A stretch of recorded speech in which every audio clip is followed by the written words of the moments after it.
Today's episode is brought to you by our sponsor, Shrewsbury International School, Bangkok. Thailand's most successful international school has two campuses, City Campus in Sukhumvit Rama 9 for children aged 3 to 11, and Riverside in Sathorn Rama 3 for children aged 3 to 18. Both campuses are now accepting applications for an August 2021 start, and their early years program and other selected year groups for immediate start. Visit shrewsbury.ac.th/podcast to find out more.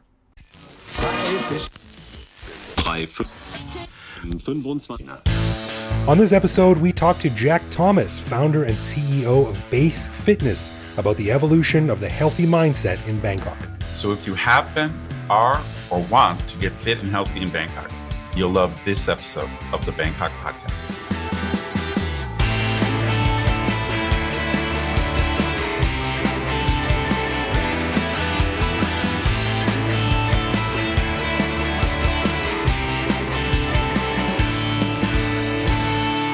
Sawadee krap, and welcome to the Bangkok Podcast. My name is Greg Jorgensen, a Canadian who came to Thailand in 2001, and check this out, who didn't come around to liking mangoes until about 5 years ago. That's crazy, dude. They're the best I know. Thai fruit. All right, and I am Ed Knuth, an American who came to Thailand on a one-year teaching contract 20 years ago. Fell in love with Thai people, laughing at all my jokes out of sheer politeness. So I never left. That's a good one. You're good at that. You're good at that, Greg. We want to say a quick thank you to one of our patrons, Stephanie Dutenhofer, who supports us at the show's shadow level. Stick around after we're done talking about fitness culture in Bangkok to hear why we think Stephanie is a badass Thailand muse that will inspire 1,000 journeys. And a huge thanks to all of our patrons who support the show. Patrons get a whole bunch of cool stuff, including our ad-free regular show a day early, behind-the-scenes photos and videos of our interviews, discounts on swag, which you can find on our website, and various other things that aren't available to regular listeners. But best of all, patrons like Stephanie also get an unscripted, uncensored bonus episode every week where we riff on current events and random topics.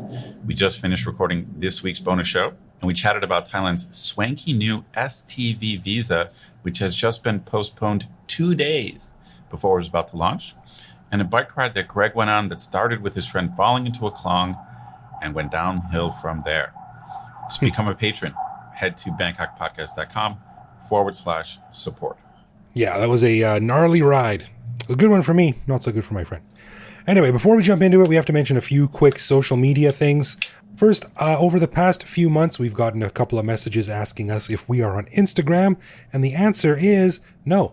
But I am, and that's about the same thing. I rarely post photos of myself or my family or my food, but I prefer to stick to cool scenes from my journeys around Bangkok.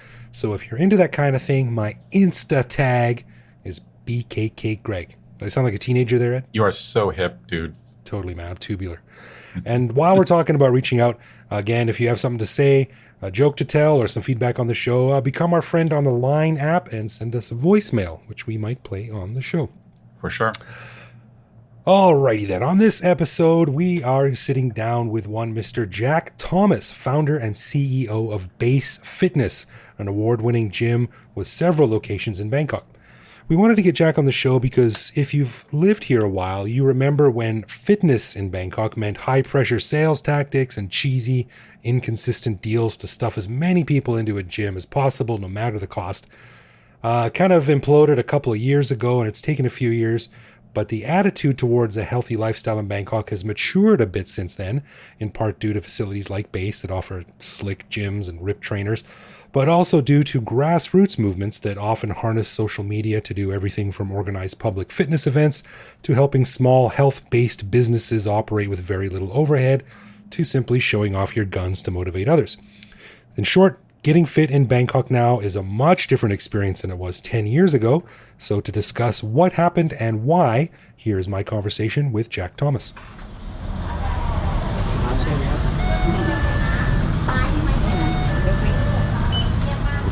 We are sitting here in a little meeting room. It's a hot day outside. The air conditioner is on, which is good, but you might hear it in the background, but that's okay because I'm sitting down here with my new friend, Jack Thomas. Jack, welcome to the Bangkok Podcast. Thanks for coming on. Thank you, Greg, for having me. Pleasure to be here. Yeah. Now, something that I've been sort of tangentially involved with over the years is the fitness industry in Bangkok. And you reached out to me to sort of discuss coming on the show about it. And originally I was like, I don't know about this. But then, you presented some pretty interesting ideas and angles that we could talk about. And I realized it is something that it's a topic that I think gives a pretty good insight into contemporary Thai culture, how it's changing and how it has changed over the past 10 or 12 or 15 years. Because something you mentioned was that Bangkok now is one of the top hotspots, I guess, leaders in Asia for the fitness industry. And I want to find out why. But first, some background, my experience with the fitness industry was mostly with California Wow back in the day, which kind of famously imploded under its own, whatever you call it, weight, glitz, glamour schemes. It was kind of a famous case because it left a lot of people burned. Yeah. And I think it sort of tainted the image of the fitness industry in Bangkok and Thailand for a long time. So talk a little bit about that. I mean, not specifically about California Wow, because I don't want to get into that, but what was the industry like 15 years ago?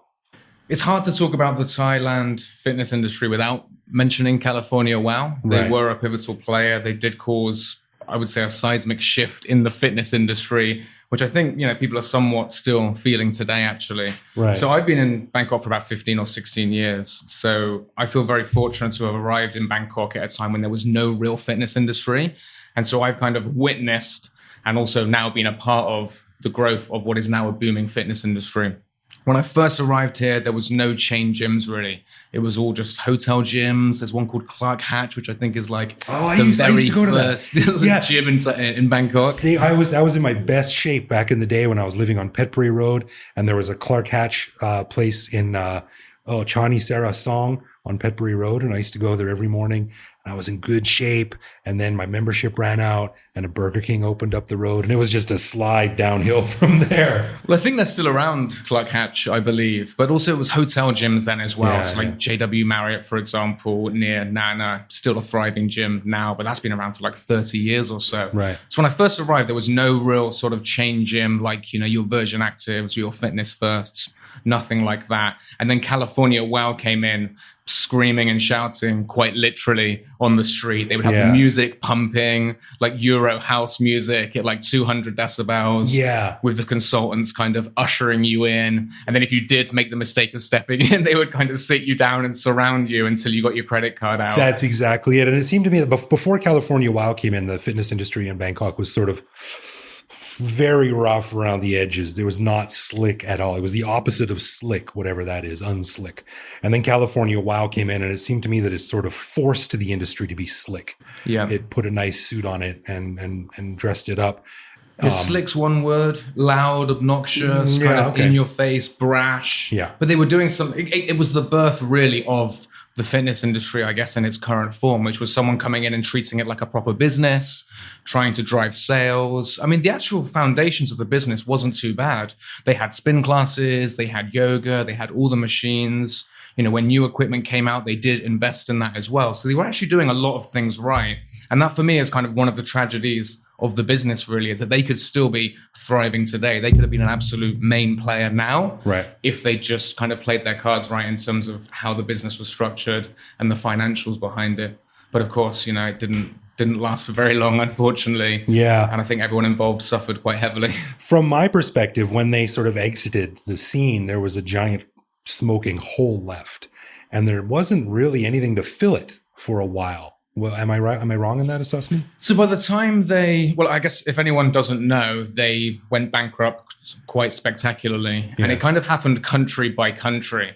I guess any of these kind of schemes, if you want to call it that, it kind of falls bit by bit, or like dominoes. And I think it was first Korea. And they were selling lifetime memberships up until the day before they declared themselves bankrupt. Damn. So you had to assume that someone there knew what was happening. Lifetime of the gym or lifetime of the client? 'Cause- Well, exactly, yeah. Ended up being lifetime of the gym, unfortunately, which was only one day after that. So that happened in Korea. Then I think Thailand might have been the next country. And then it just sort of fell like dominoes around the region. And I think now the only one that's still operating is Vietnam. But in my understanding, it's a different owner. Okay. But the brand is still alive today. Right. Interesting. And the thing that interests me is because now you look at Bangkok, and now the fitness industry is cool. It's slick. But in a good way. And you add into that the ability of almost anyone to open up their own business. So there's cold pressed juices on Instagram and these home delivery services where they deliver healthy food to you and stuff like that. Like, there's Paleo Robbie and a lot of other companies like that are sort of, I mean, he's more than an Instagram shop, but it seems that everyone is sort of really connected now, and it's clawed itself back. The fitness industry has clawed itself back to the point now where it's very accessible. It's much more high tech. It's much more sleek and developed and advanced than it once was, which I find really interesting. So back in the day, 10, 15 years ago, what was the attitude in Thailand for Thais and maybe some foreigners too about fitness? How did people see it? Well, I think when I first arrived here, it just wasn't really much of a thing. I mean, you didn't have social media, and that's definitely played a big part, I would say, in the growth of the fitness industry here. But, you know, I remember when I first came here, if you wanted to join a marathon or a 10K race, something like that, you could just turn up on the day and sign up, and there wouldn't be that many people there. And there weren't really many events. But now, if you try and just turn up on the day to a marathon, there's no way that you would get a spot. Like, some of them sell out in hours. Right. So that's really signaled like a shift for Thais towards not just being fitter, stronger, healthier, but also kind of telling their friends that they're doing these things. And that was something that just didn't really exist before. Yeah. So it's been really fascinating to kind of see that. And to go back to your previous point, it's very true that when California went bankrupt, it did leave this void in the industry. And it got filled quite quickly, I would say. Really? There was Okay. a company called We Fitness. It took over some of their locations. And they basically restructured the model so that it could actually work, so that it was actually sustainable, i.e. not sell you a lifetime membership for $300, but actually take monthly dues. And that company is still operating to this day. So I think it left a void that was filled. And then generally speaking, the companies that came in did things in a better way, in more of the right way. And then there was one more casualty a few years later, which was True Fitness. So they didn't quite go as aggressive on the way that they tried to sell these massive long-term memberships, but it still wasn't built on strong fundamentals. The foundations weren't solid. They were still kind of overselling long-term packages, but just not quite as aggressively as California. And so when that collapsed, I think then it caused an even bigger shift in the industry to just do things in the right way. And that must have been about 4 years ago when we first set up base. And I think the industry's just gone from strength to strength since then. Right. How's the perception of an active lifestyle by Thais changed over that time? I mean, I'm from Canada. So in Canada, I mean, I've been gone a long time, so I'm not really sure what it's like now. But when I was there, going to the gym was seen as sort of like an unnecessary expense because there was bike trails everywhere. There was parks everywhere. The weather was lovely most of the time. In the wintertime, you wouldn't want to go and work out and go for a jog in the park. But in Thailand, it's sort of, I think going for a jog in the park is a popular thing to do. But I also know a lot of people that would never do it. It's just too hot. So the gym lifestyle here is a bit more accessible. So has the perception of an active lifestyle grown over the years among the Thai culture? Yeah, absolutely. I'm not so keen on the word you use, but it's actually one that's used often, which is lifestyle. All right. And I think California WOW kind of kicked that off. I mean, they called it like the California WOW lifestyle, I think. And then it just kind of became cooler to go to a gym. You know, not many people would say that they went to Clark Hatch or they went to the JW Marriott gym, but suddenly, you know, I go to California WOW. And that was almost worn as a bit of a status symbol. And I think that's kind of increased throughout the years. Another word I think which kind of sums it up is like it's more of an experience now. So if you look at, you know, what many of the gyms are doing now in terms of the experience that they create, it's something that people would actually look forward to going to and would almost kind of wear it like a badge of honor. Oh, I train at, you know, whatever cool gym has just opened up. Yeah. And so, yeah, with that lifestyle, with that kind of longing for an experience that they want to share with friends and share on social media, it's just kind of really snowballed, especially in the last sort of 6 or 7 years. I think there's a danger, though, and no offense to base, which we'll get to talking about in a little bit, but I think there's a danger that could be a slippery slope to sort of edge into douchiness, where like bragging becomes more important than actually being fit. Yeah, I think the two can kind of coexist. Okay. I do agree with you. And I think it's important that the gyms and the concepts are still built on the fundamentals of solid exercise, being healthy, being strong. As long as that's the case, and I think if you can wrap that up in a way that excites people more, then I think that's a great thing. And that's something that didn't exist, let's say 10 years ago before I got in the industry. So I've been in talent for 5 years. The first 5 years I was doing something totally different. Now I used to go to the gym. I used to go to California Wow because I had a lifetime membership. And for me, it was very much a chore. I used to go 3 times a week. I used to do my weights. I used to do my running. And I didn't really enjoy it, but I did it because I wanted to look good. I wanted to feel good. I wanted to be healthy. Fast forward to now, the industry having developed and, more of these experiences being created, it's something that I really love to do now. And a lot of people like me actually really enjoy going. So I think if you can tie in a solid exercise concept with a great experience as well that people want to tell their friends about, and that's kind of, for me, getting those effects that we kind of want in the first place. I came into the industry to help people get fitter, stronger, healthier, right? Now that I can do that in a way that actually genuinely excites people and brings in more of the market, I think that's a good thing. But to round that off, I do agree with you. It kind of comes with a bit of responsibility. You don't just want to sort of have the hype and the experience, but actually it's not built on solid fundamentals. I wouldn't agree with that. It's an interesting concept about maintaining that excitement, because going to the gym, in my mind, is like, like you said, it's a chore. It can be a chore. But how do you keep it exciting? Like, how, we have this new class. Okay, good. The excitement wears off after a month. How do you keep in front of that sort of rolling stone ball that Indiana Jones was running away from, of like being just trampled under your own weight of, what I'm trying to say? Yeah. So 15 years ago, you had California Wow that came into the market. And then about 8 years ago, you had the boutique fitness space arrive. So boutique fitness is more like a personalized small offering where everyone there knows your name. They know if you have any injuries. They know what kind of training you like to do. And so you had these boutique studios that sprung up. Well, it started off in New York, and then it kind of found its way through Europe and then to Asia eventually. And so you'd have a studio that focused just on strength training, let's say. And then you have one that would specialize in like yoga, one that would specialize in Pilates. So that enabled people to have more of a connection with that studio. I would say another buzzword that people throw around in the fitness industry is community.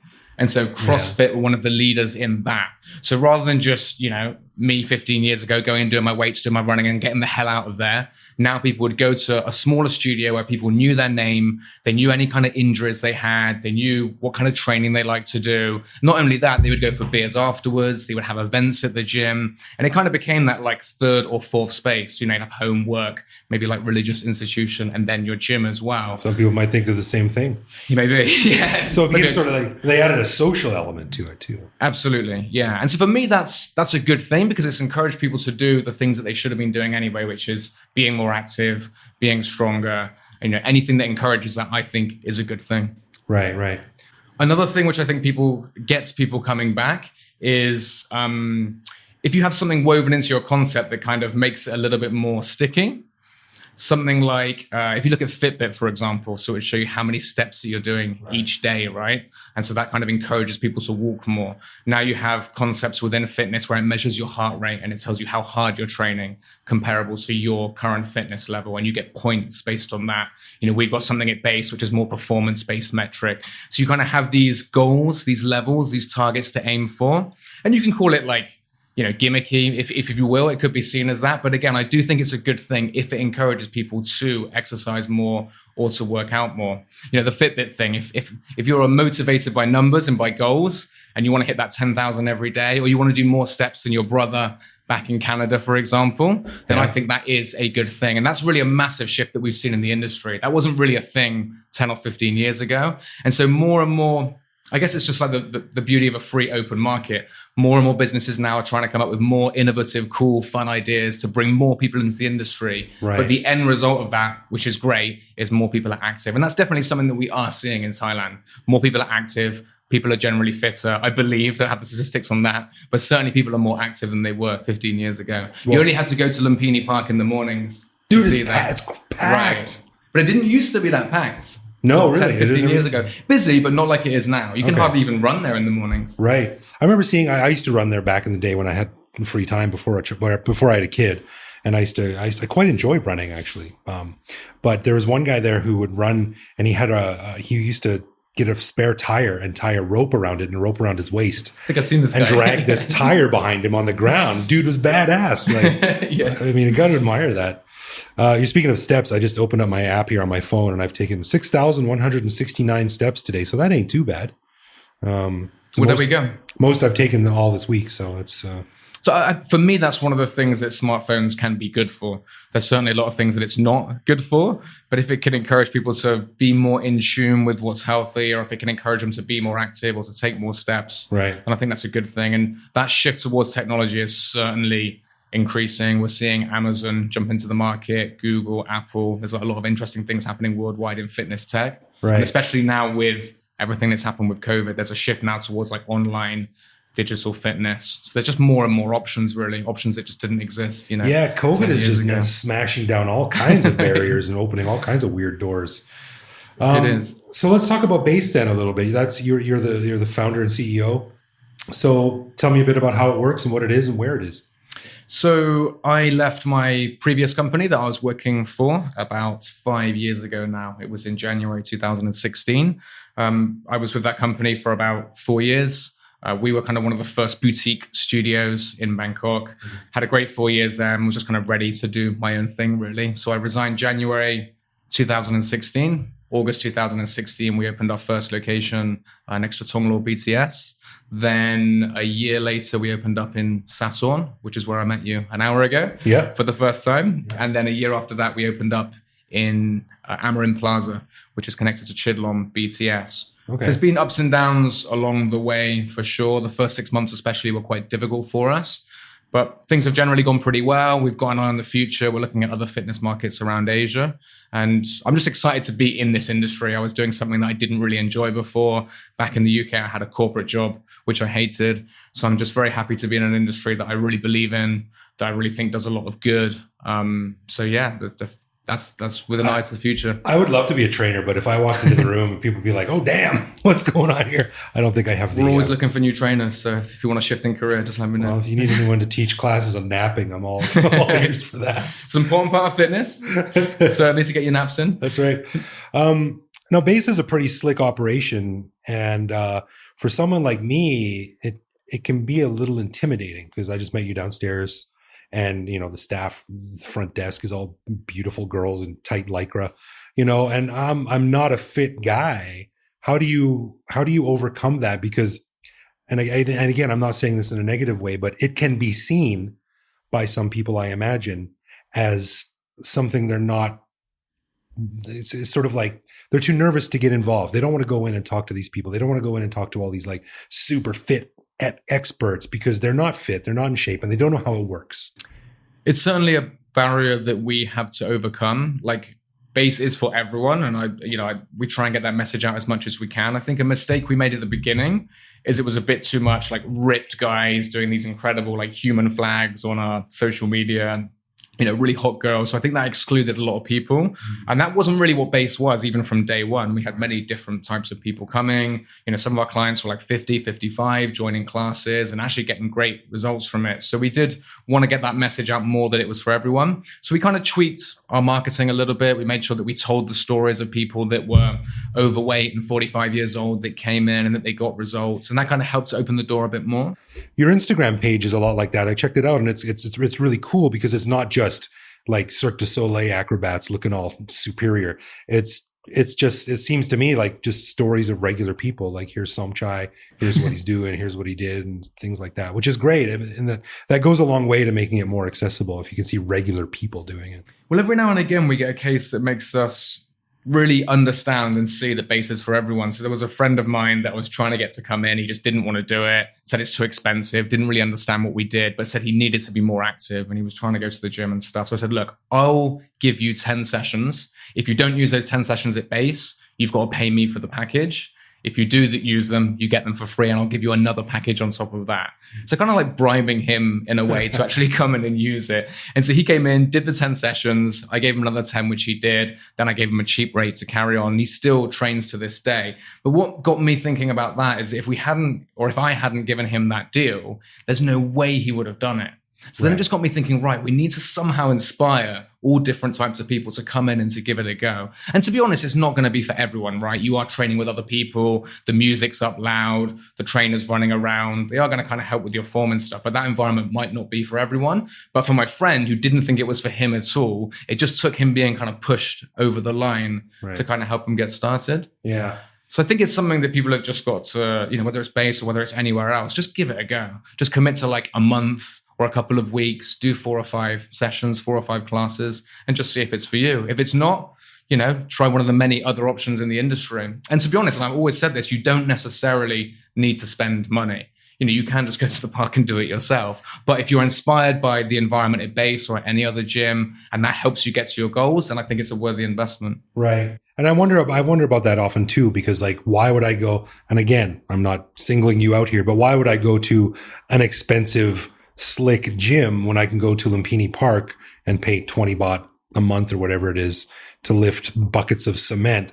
And, it looks pretty low tech, but the dudes that work out there are jacked. Like they're huge and they obviously know what they're doing. Or to me, it looks like they know what they're doing. So, it's like you said, it must be a difficult thing for you to navigate because on one hand, you're selling this sort of high end fitness experience, but on the other hand, 20 pounds is 20 pounds. Whether it's like I said, you definitely don't need to spend that much money. I think you can get results just training at home, even just with your own body weight. You can certainly get results at Lumpini Park as well. But then I guess to use an analogy, if you look at the F&B industry, where you could stay at home and you can get an avocado and you can get some eggs and you get some bread and you can make yourself, some smashed avocado, right? People enjoy going to a fancy brunch place and paying more. Are they paying for that egg or that avocado? No, not really. They're paying maybe for the Instagram photo would be kind of part of going to a brunch spot now in Bangkok. Yeah. But it'll also be the service that you get, the music, just getting out the house, meeting your friends. I don't think many people would really go for that piece of bread and for that egg, but they enjoy the whole experience that comes with it. With fitness, I'd say it just goes a layer deeper in that if you want to be fit and healthy and you need accountability and you need an environment where people are kind of pushing you along, then you're probably going to be willing to invest in that. But absolutely, if someone can go to Lumpini Park and they have the motivation to do it and they go there and some are going to love it there. Some are going to like it there way more than Base or Virgin Active or any of the other gyms. right. All power to you, go and do it. It's just kind of finding what's right for you. And if that environment doesn't work, which it probably wouldn't work for a lot of people, then there are other options in the market as well. Yeah. Interesting analogy. I mean, if I invited my friend over to have some smashed avocado at Casa Greg and sit at my kid's, coloring table because the sofa or the dining room table is covered in toys, I don't think people would pay 600 baht for that. But you go to Sarni's and have a nice breakfast and have smashed avocado there, but it's a much more attractive option. I think a lot of places in Bangkok get by pretty well without having good food at all because it's just Instagrammable. It looks nice. You can take a photo at the end of it and you can tell your friends that you went there. So God, the last time I was at one of these restaurants, there was 2 women and they were taking hundreds of photos and they had costume changes. They would sit at the table and then they would go and change and come back. sometimes they have like a photographer. I think it often might be their boyfriend, but there's a whole like setup, like someone's holding a light and they've obviously invested big into it. Yeah, I don't get that. Anyway, it's part of Bangkok life now, I guess. I guess so. TIT, right? So as we're wrapping up here, talking about getting in shape, let's talk about shapes. My shape can be generally described as spherical.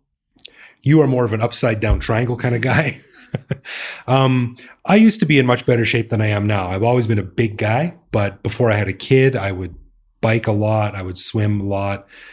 But now, when the kid comes along, your time gets shrunk way down. Your social life becomes non-existent. For someone like me who sort of used to be fit-ish, but is not anymore, doesn't have a lot of time, what do I do? I want to get back on that horse. I think one thing our industry does not very well is that we kind of overcomplicate things and we make things sound like they're harder than they actually are. We've got this brand new system of training and throw a load of words at you and a load of jargon that you don't understand. Or with nutrition, say you have to do this specific diet plan or this meal plan. The reality is you don't really need to do any of that. And I think that's an important message for me to get out as someone in the fitness industry. We don't do anything particularly special or like, that requires having like a huge amount of qualifications to do in terms of like the programming or the advice that we give. But as I've mentioned, we just provide that environment that people enjoy and it inspires them and they actually like to come. Really, it's just the basics, the fundamentals. You said you've done 6,000 steps, try and get that up to 10,000 a day so that you're a bit more active, a bit more on your feet. Make sure you're drinking enough water, getting enough sleep.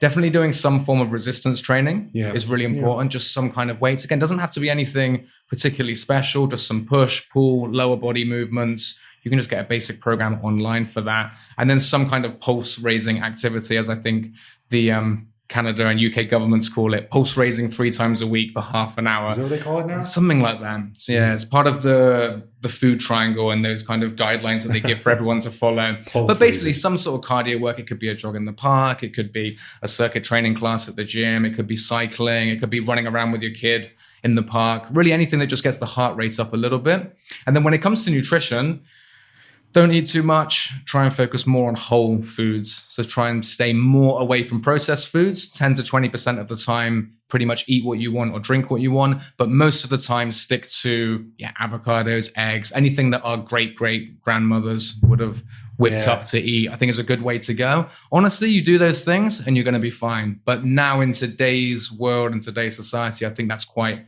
hard. We don't move very much. Right. To do resistance training 500 years ago probably would have been a lot easier. 10,000 years ago, it would have been part of everyday life. If you didn't do it, you wouldn't eat. You'd be dead. Yeah. You get killed by a saber-toothed tiger or something like that. Right. Whereas now you have to go to Lumpini Park with the boys, and pay 20 baht and lift cement around, or you have to go to somewhere like Base or Virgin Active or to your condo gym. So it requires a bit more like effort and energy, I think, now to do it. So really society and our lifestyles are just not geared up to be healthy, which is a terrible, terrible thing. It's a shame. It's motivation, because I have friends who've lost a lot of weight, and I always say to them, what did you do? And don't give me this bullshit about eating less and exercising more, because I know that, like, that's obvious. But is there a shortcut? Is there like some magic? No, there's not. It's just motivating yourself to do the work that's necessary. People will always be attracted to that shortcut, right? Yeah. No matter how long pyramid schemes are around for, there will always be people that are very attracted by that get rich quick idea, or get thin or get fit quick. So that will kind of always be around. That will always play on people's minds and it will always resonate with people. But really the actual answer is find something that works for you sustainably. So if I was to put you on a specific diet plan that you just could not follow for more than a month, you did it for a month and you lost 4 kg, that's just no good whatsoever. You need, and this is where, it can sometimes help to work with a professional, because they can hopefully help you find a way that you can do this sustainably. Right. If you love hiking with your kid, try and do that more often, or playing football with your kid, or going cycling, in the green loop or whatever it's called around Suvarnabhumi Airport. If you can find things that you actually enjoy, that really is the way to do it. Yeah. It's just time. Time is the, time is the most valuable asset someone like me has these days. If you can find something you enjoy there, then you kind of make time for it. Yeah. And if you can tie a few things in together, like, playing with your kid in with being active as well, then I think that's another hack, if you will. Sadly, my kid's favorite activity is playing video games. So yeah, okay. Maybe one of those Wii things where he plays in front of the TV. Maybe, or just a really scary horror game that'll get your pulse raising. Yeah, there is I think in Bangkok they had a zombie run, and so you get chased by zombies through an obstacle course. So that might be people are getting more and more creative now with how they can keep people fit. Interesting. Well, we haven't talked about it yet, but let's mention it quickly. You also are a podcast host. Yes. Tell us about that.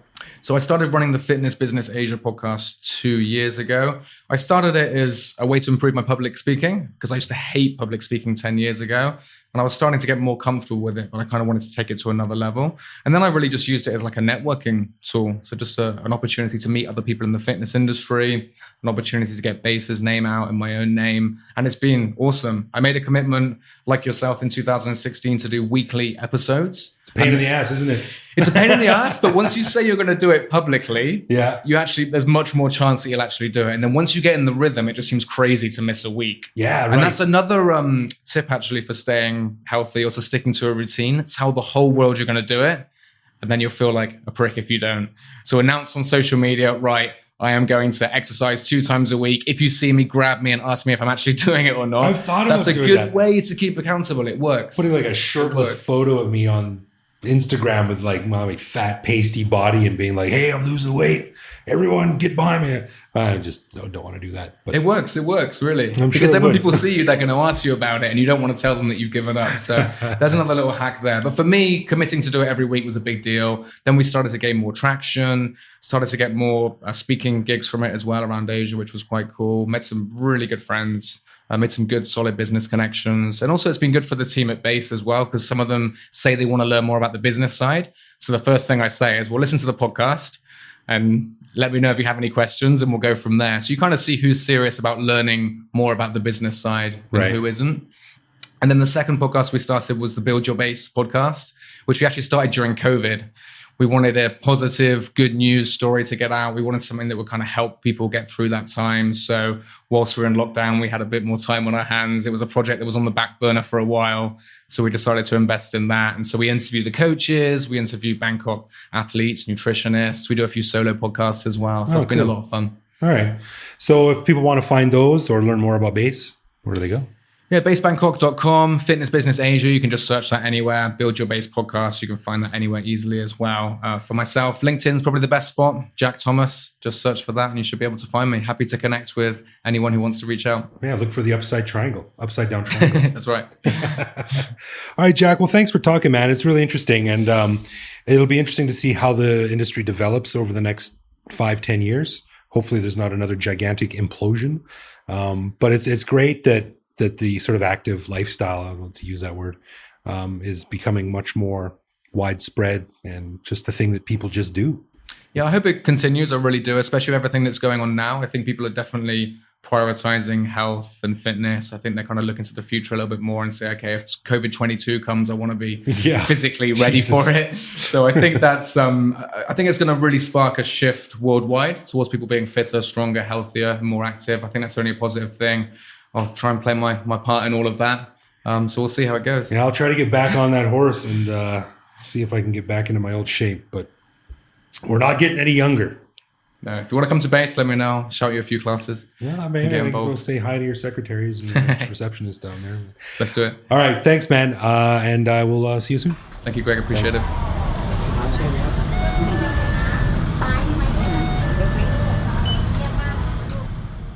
All right, another thank you to our sponsor, Shrewsbury International School, Bangkok.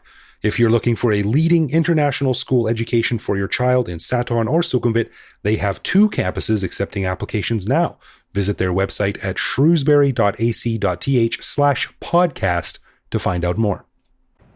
Well, I got to say this, man. I agree with his general point that Bangkok just seems to be heading in like a healthier, more fitness-geared direction. I see it with restaurants. The number of vegetarian and vegan options has really grown, and I think it's part of like an increased focus on health among Thai people and expats. Oh, yeah, interesting. That's a good point. I never even thought about the food angle to it, but yeah, I mean, when there's a restaurant called Broccoli Revolution, I mean, those are 2 words that I never would have thought would go together, but there you go. It's Yeah, a very for sure. popular one. There's I know a little bit about the kind of MMA combat sports kind of culture in Bangkok, which we need to do a show on. But I mean, those guys are all about healthy eating as well. So it's a whole thing. It's a whole thing. It's not just. I think it's not just working out. It's also just a massive lifestyle.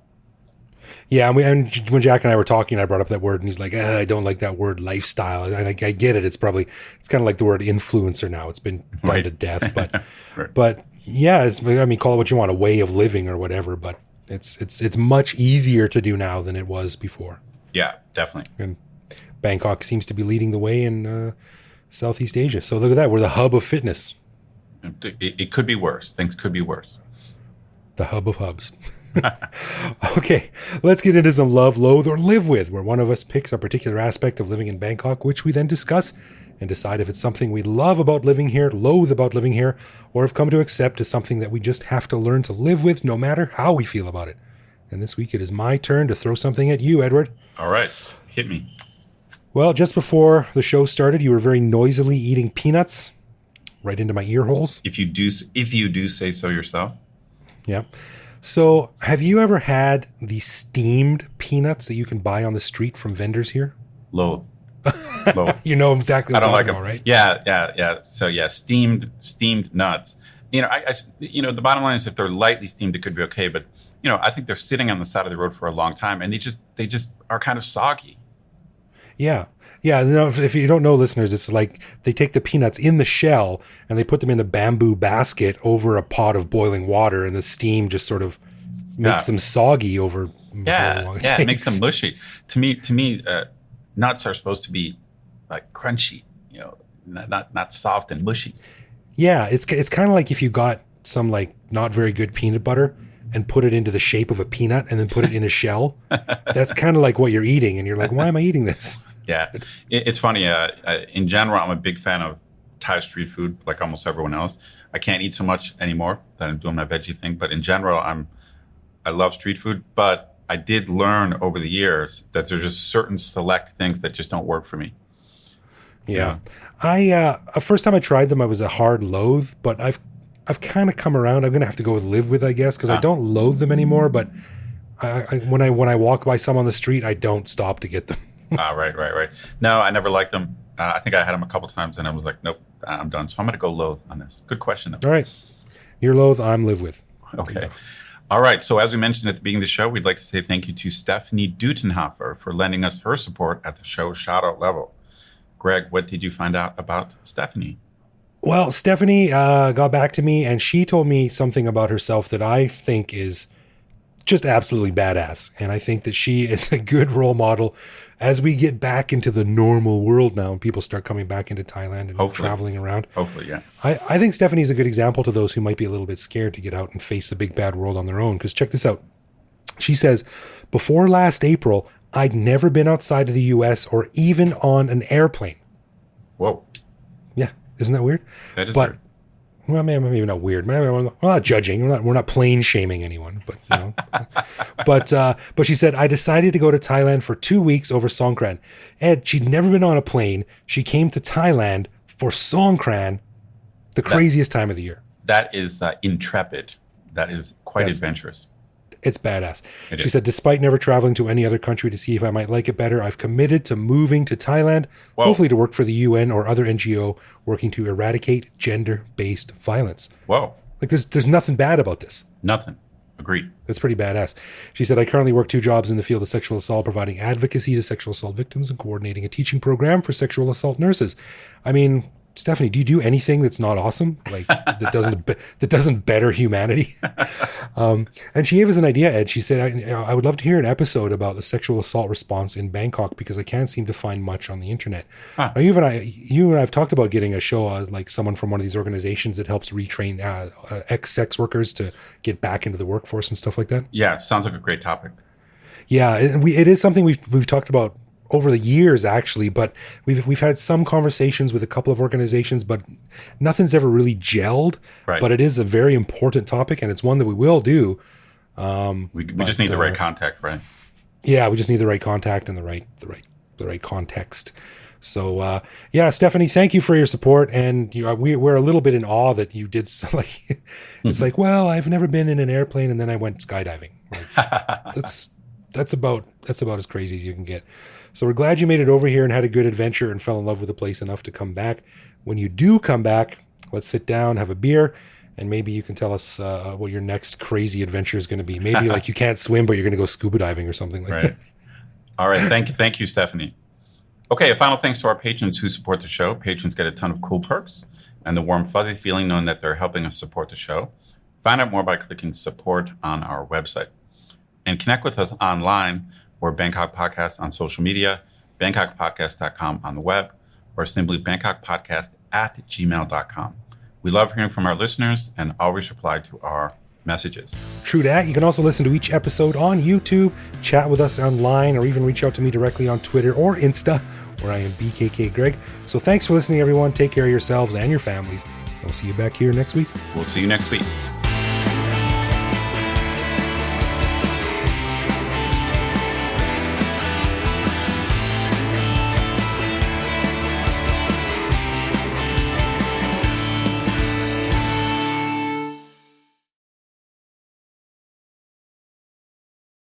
First, over the past few months, we've gotten a couple of messages asking us if we are